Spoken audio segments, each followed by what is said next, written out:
What's up? I'm Ari from Wirefly.com, and if you happen to catch our Wirefly cell phone Schmackdown between the T-Mobile HTC HD2 and the HTC Nexus 1, you might have been wondering, but what about the Motorola DROID, which is arguably one of the most popular Android phones to date? So here I am with a Wirefly cell phone Schmackdown between the HTC HD2 and the Motorola DROID to fill that void in your life. And our HTC HD2 here is actually priced too low for me to talk about in this video, I'm told, so I can't tell you the price. You'll have to head over to wirefly.com to see our price for yourself. And the Motorola DROID here is going to be $19.99 for new Verizon customers as of this review, so be sure to check that out. But enough of me trying to sell you things, let's get to our comparison. The HD2 is running Windows Mobile version 6.5 with HTC's gorgeous Sense user interface built on top. And Sense makes Windows Mobile virtually unidentifiable, and it consists of this series of tabs at the bottom that basically give you easy access to your information and frequently used features. We'll take a closer look at Sense a bit later. And what you can't access through Sense, you can of course get into through your standard Winmo 6.5 honeycomb menu. And for those wondering, the HD2 will not be upgradable to Windows Phone 7 series. And our Motorola DROID here is of course running Google's Android operating system, and it is running the vanilla version of Android, so no custom interfaces built on top, such as Motorola's Moto Blur interface. It is the standard Google experience, as they call it. And we won't be diving too much in depth on Android if you're not familiar with Android. But basically Android consists of a number of highly customizable home screens. You can customize those with widgets, shortcuts, easy access to contacts, that kind of thing. And you also basically have the equivalent of your Windows Mobile Start menu, where you can get into all of your applications. We'll take a closer look at what's available on Android in just a bit. And you also have your pull-down notifications window, which is a lot better than notifications within Windows Mobile, in my opinion. One of the standout features of both phones is certainly their displays.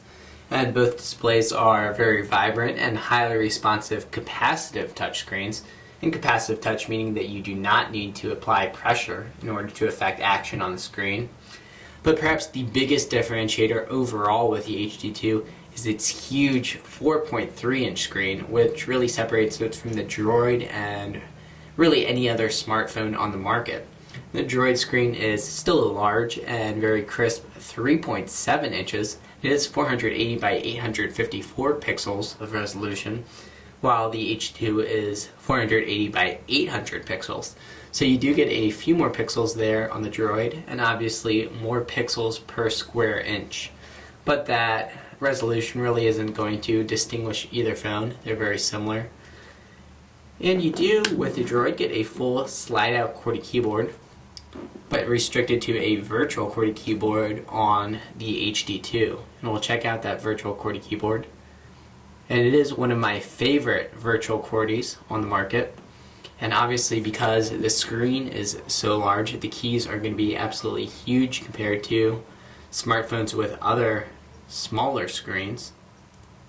So you can see how easy that is to type on, and you do get a nice haptic response when typing. You can see that keyboard switches over with the accelerometer into landscape mode.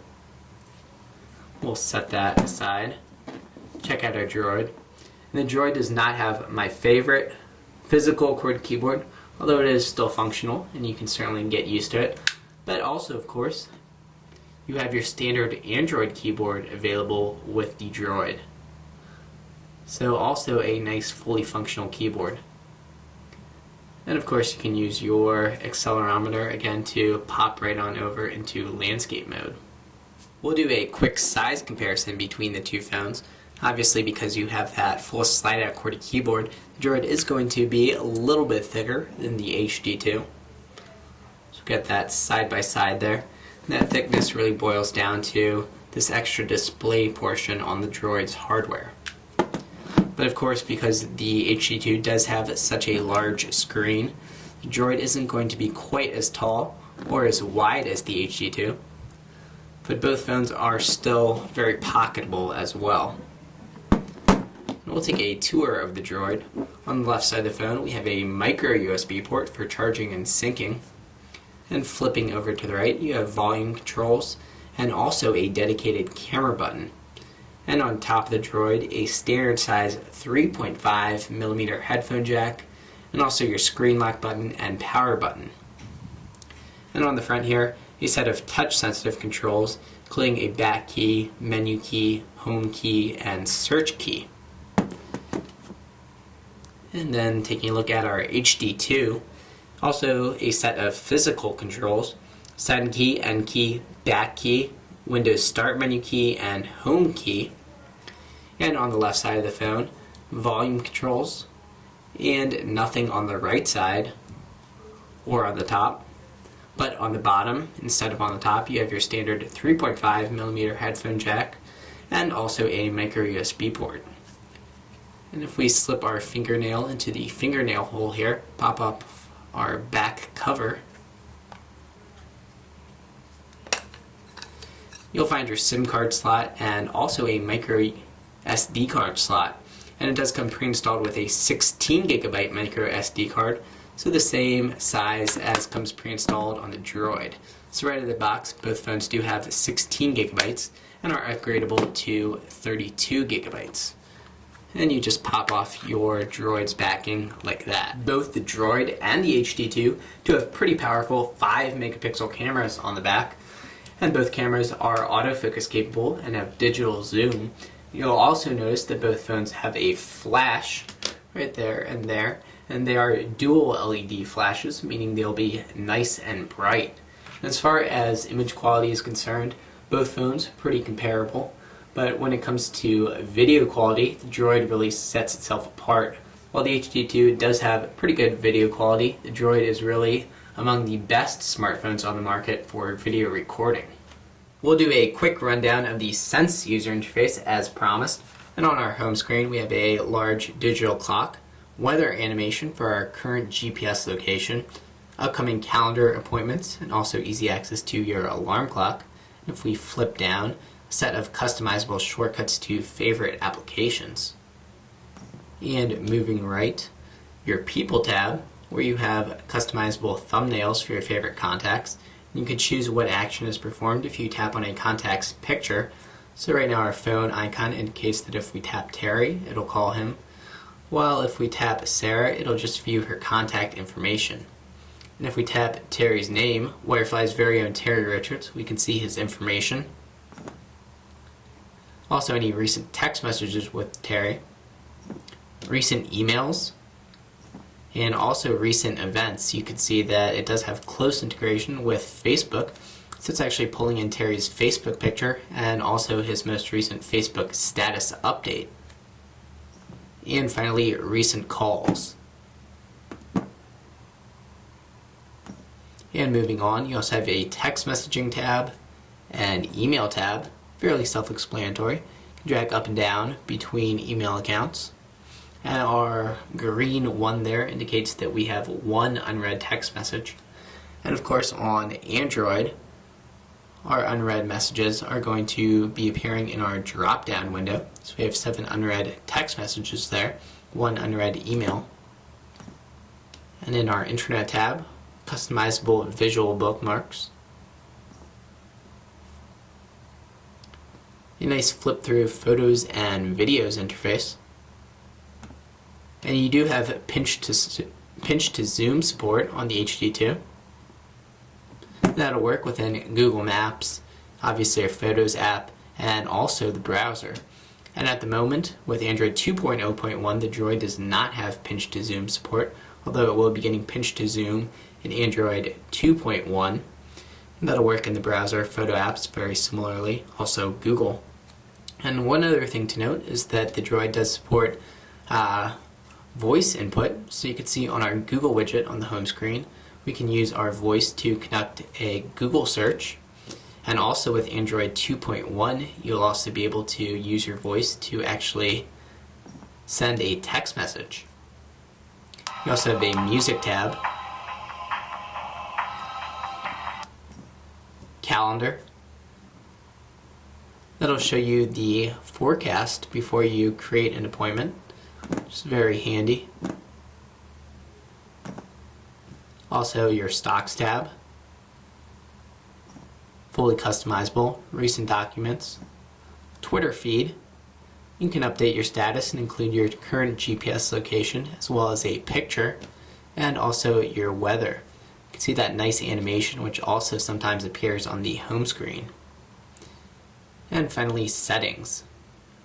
If we exit out of that and get into our full honeycomb menu, get a quick look through what we have here. You do have two browsers. You have the Opera browser and Internet Explorer. An Opera browser is going to be the default. Take a look into the browser later. It does come pre-installed with a Facebook application. And also both Transformers movies come preloaded on your micro SD card. We'll take a look at how great movies look on the HD2. And of course they do look very good on the DROID's crisp display, but it doesn't have that same size factor.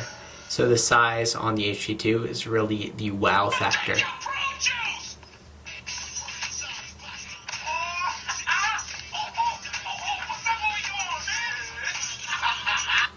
So certainly great for movies and mobile entertainment.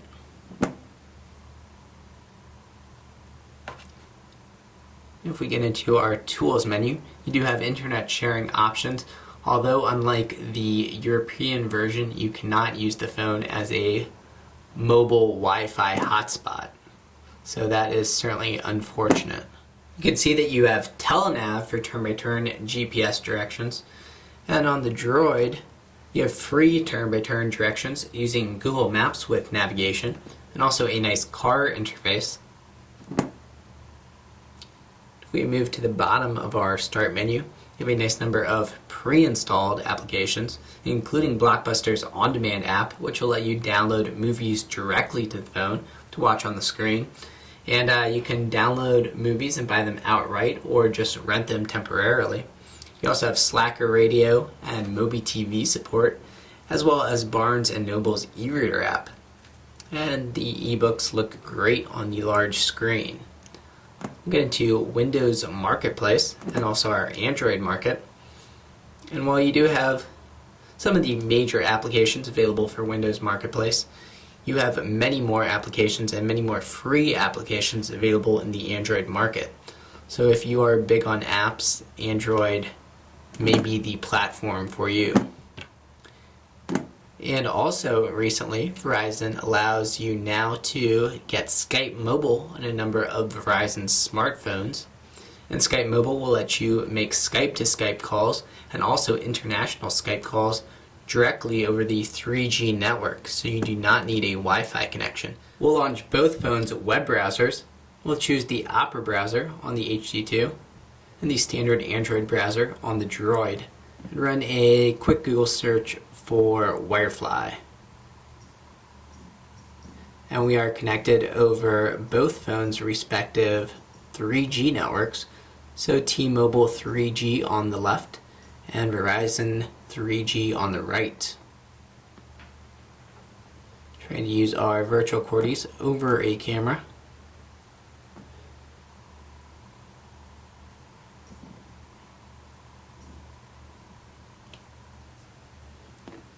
And both phones do a great job at rendering complicated pages like Wirefly, and also very fast load times.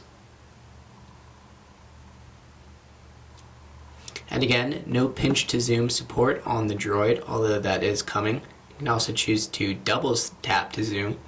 A very nice and smooth scrolling there.